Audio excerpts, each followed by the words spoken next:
Update. Am I the a-hole for telling my wife that if I waited for her to make memories with our son, we wouldn't have any? Original post. Last weekend, I, 39 male, helped my 14-year-old son dye his hair purple. Or my good friend who actually knew what he was doing helped dye my son's hair while I was there for music requests and object fetching. It was such a fun day, and I could tell how happy it made my boy. I didn't tell my wife before we did this, and that was the catalyst to the fight we're currently having. But for me, it's so much more than this one incident. My wife has been hands-off with our child for a while now. His soccer games, little road trips to nearby amusement parks, back-to-school shopping. She's too busy with work, or too tired from work. So I've mostly just stopped having the conversations. Why would I waste my breath having the same conversations on repeat? The night we dyed his hair, she started crying while we were talking, saying we were making all of these memories without her. I asked her what she expected me to do. If we waited for her to make memories, we would be sitting in a dark room 100% of the time. My son isn't even really comfortable with her anymore. There is no, "I can't take you, go ask your mom." Now it's, "I'm sorry I can't take you. Let me see if friend is free that day." My wife isn't speaking to me now, and I'm wondering if I took it too far. I don't know. I was hoping some brutal honesty would change something. I would have loved having more kids, but I guess it's for the best now that she said no.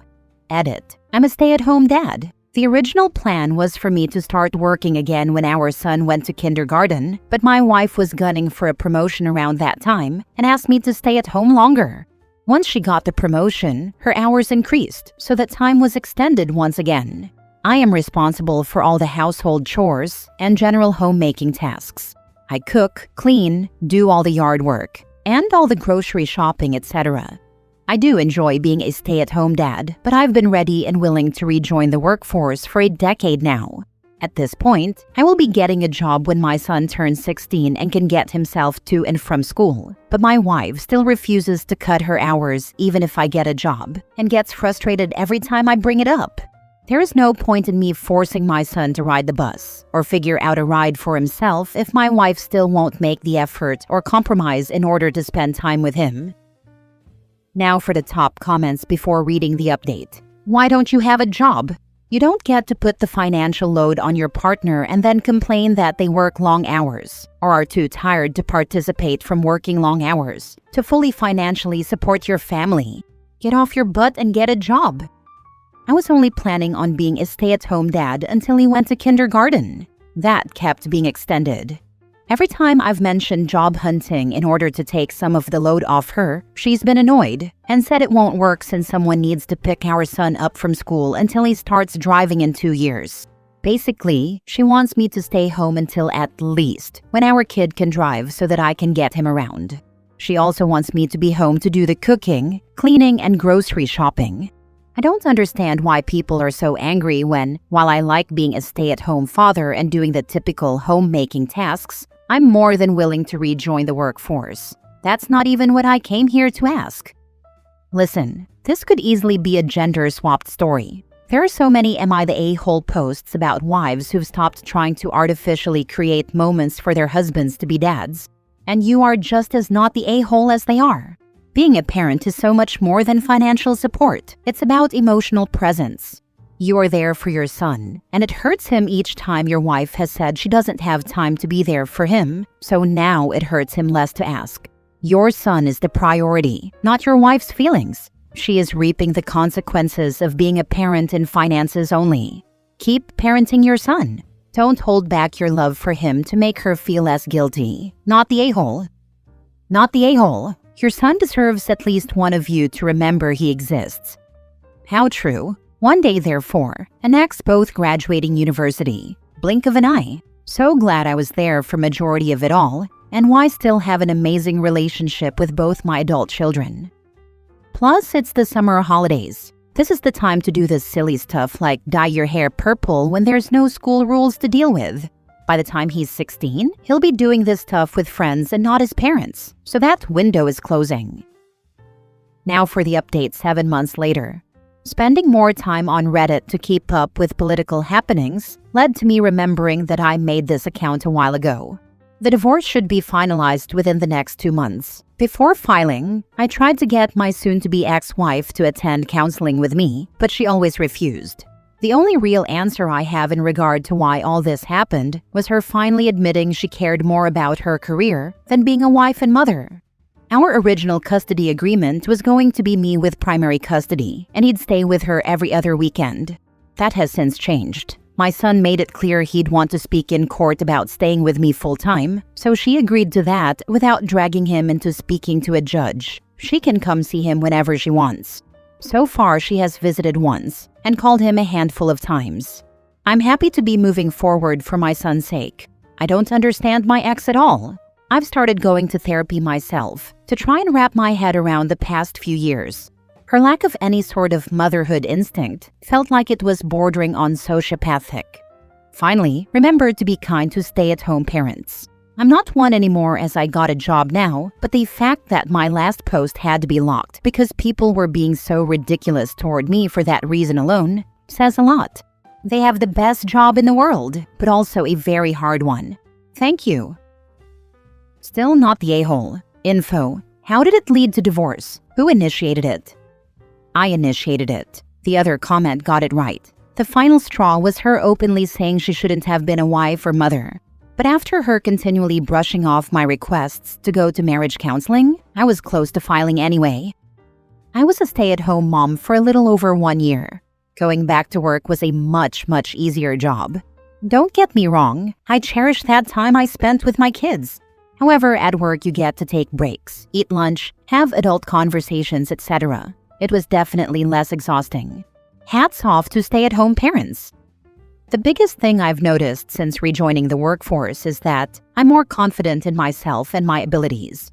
I certainly loved all the time I got to spend with my son, and I do love keeping up a household, but I'm glad to feel a little more established within the world once again. Not the a-hole. I don't have kids because I never want to have to parent a human for the rest of my life. So when I read about people having kids and then not parenting them or loving them right, it makes me so mad. People are not required to marry and have kids if they cannot do it. Glad you are moving on and continuing to be a good father. The amount of people who have children without examining if it's what they actually want in life truly boggles my mind. How does it not occur to you that this will be a 24/7 commitment for at least 18 years? I guess some people just want the perfect family photos, and they're willing to create literal human beings to achieve that. Next story.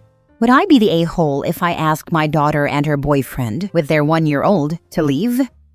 I'll try to make this short. Our daughter, 20, and her boyfriend, also 20, came to us last year to tell us she was pregnant and wanted to keep the baby. She didn't have a job, and he had a temp job. My husband and I didn't want them out on the streets. His family is in no place to help, and we love our daughter, of course, so we rented our mother-in-law apartment to them at less than half the market rent. It was renting for 2.5 times what we offered, but the tenants were leaving. We gave them full exclusive use of our second car for free, 10 years old and in great condition, and paid the insurance on it. The rent included utilities and internet. We also pay for their phones. The first and last time they paid full rent was the first month. They haven't paid anything toward rent for over 7 months. His temp job ended, and he hasn't worked for several months now. Most of the money they get comes from odd jobs we give them, and it is far above the minimum wage. This is under the understanding that they will pay us back rent, and some money we loan them, as soon as they can. He's looking for a job, though that never seems to pan out, and she just got a part-time job. Frankly, we've been very generous, and it was definitely starting to feel like our generosity was being taken advantage of. But now something is happening that is making me livid. They came into some money that I was instrumental in helping them get, long story too specific. In fact, they might not have gotten it if I didn't help them, but it is enough to pay us back almost all of what they owe us. We talked about it, and they said they would use half to pay back half of what they owe, and save the other half for needs and emergencies. We are struggling a bit financially, and working our butts off to stay above water. I found out just the other day that they got the money, and they don't plan on using it to pay back any of what is owed. In fact, it looks like they are going to use it to buy a new truck they've wanted for as long as we can remember. It would take all their money for the down payment, and they'd barely have enough to make the payments. I'm livid and feel like a fool whose generosity is being taken advantage of. If they buy the truck and don't pay us anything of what they owe, we are considering giving them a month's notice to leave, removing their phones from our service, cutting the internet, and generally cutting them off financially. This hurts my heart because we adore our grandchild, but I feel, though they haven't said anything to that effect, that they might cut us off. I hate this situation, but would I be the a-hole? Not the a-hole. Start by cutting any help. Let them deal with that. And yes, do give the notice. Let them learn the hard way the cost of life. They cannot carry on living like leeches on your back. Exactly. You won't be doing them any favors in the long run if you and your husband continue to enable them. Don't shelter them from hardships. They have to live and work without depending on anyone. After all, they chose this, so they have to stand by it. Not the a-hole. Help is one thing, but you have made it too comfortable for them. They have lost their incentive to be independent. Put your foot down before the money is gone, because if they do spend it on a truck, they also won't have money to move out. It also sounds like you are suffering in silence. They need to know you are struggling now, and if they don't pay up, you will need to rent the mother-in-law apartment at full price to paying tenants. They need to know the consequences now, instead of waiting to see if they do the right thing and then dropping the bomb if they make a bad choice. Good luck to you. I hope they do the right thing and pay you back for both your sakes.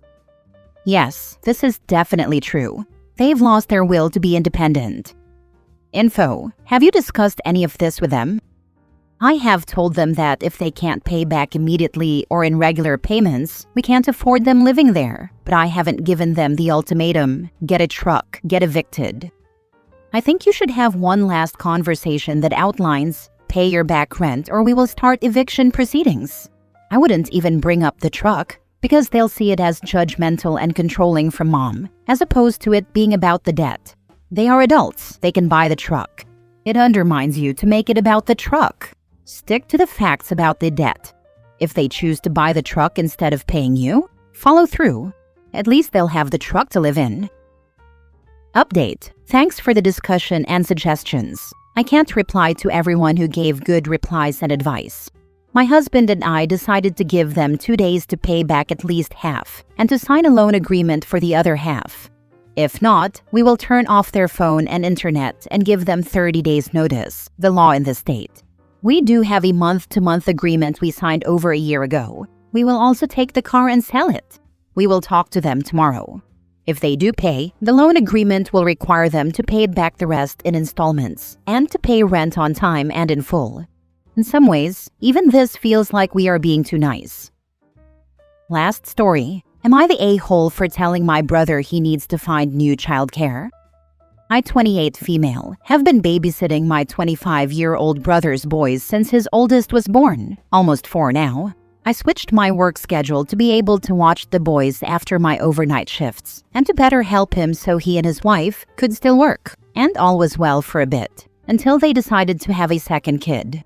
I was getting super burnt out, with hardly any sleep, as sometimes they wouldn't get home until 4 to 5 p.m., and I had to be up for work by 8 p.m., leaving me 3 to 4 hours of sleep a night. I tried to set boundaries, but ultimately caved to their pressure, along with my parents being on their side. Their solution was that I would come home, nap, then go over to watch the boys, before going home to sleep some more, 5 to 6 hours a day, for $100 a month to watch both boys. I gave them a 2-year timeline and told them if they had a third child, I would be done watching them. Well, recently I lost my job, and I've been out of work for almost 2 months. I've been applying for full-time and part-time work for all shifts and hours, and I've finally got hired. The issue is that I have 2 days of orientation this month, and I don't start part-time day shift until the end of April, maybe the end of May. I told my brother and his wife I'd have orientation for 2 days this month, and went to remind them again yesterday, only for everything to blow up. I was basically told I'm a major screw-up and disappointment that needs to grow up because when our parents pass, he's not going to keep bailing me out or helping me like I do. He also said that no one will be able to take those 2 days off and that I have to watch the boys. Plus, he claims I never told him it was a day shift job because that won't work for him and messes everyone else over, meaning they won't have someone to watch the boys. After a lot of tears on my part and arguing, I told him I can't pass up a job that's willing to pay when I have no other job prospects at the moment, and that I will be going to the orientation those 2 days this month. I told him he has until the end of April to find alternate childcare. Now, neither he nor his wife will talk to me, other than to ask when the baby last had a bottle when walking in the door, because they now have to figure out childcare. Am I the a-hole? Not the a-hole. You have to take care of yourself. Did I read correctly that they only pay you $100 a month to watch 2 kids? That's insanely cheap. Also, how exactly is he continually bailing you out? Snag the job and don't look back. Congrats on the new gig. He's referencing the fact that I rent from our parents, and they haven't let me pay them rent until I get a new job. So he's saying when they pass, he won't help or bail me out like they have while I was job searching. Not that I've ever asked him for help like that, nor have I ever needed help like this before. Yeah, $100 a month for both boys. Mind you, it's only 5 to 6 hours a day, not a full day, as my mom gets there earlier than I do to watch them until she has to get to work. Then I go over and watch them until their parents get off work. He is bailing you out? That's laughable. Once he sees how much childcare costs for his children, he might see how much you're bailing him and his wife out. These are not your children. You don't have to watch them ever at all. He and his wife chose to have kids. They are responsible for them 100%. Their scheduling conflicts belong to them. If they cannot afford childcare, they can change their job or schedule to something that works for their family. Notice how I didn't include you in any of this? The kids have 2 parents. Not the a-hole. They aren't your kids. They are his and his wife's kids. They should be the ones to look after them or pay for their care while they work. Your brother is an entitled a-hole, and so are your parents if they are siding with him. My mom actually took the 2 days I need for orientation off and told my brother if he has anything more to say about me asking for just 2 days this month, then she can stop bailing him out as well and stop watching the boys too.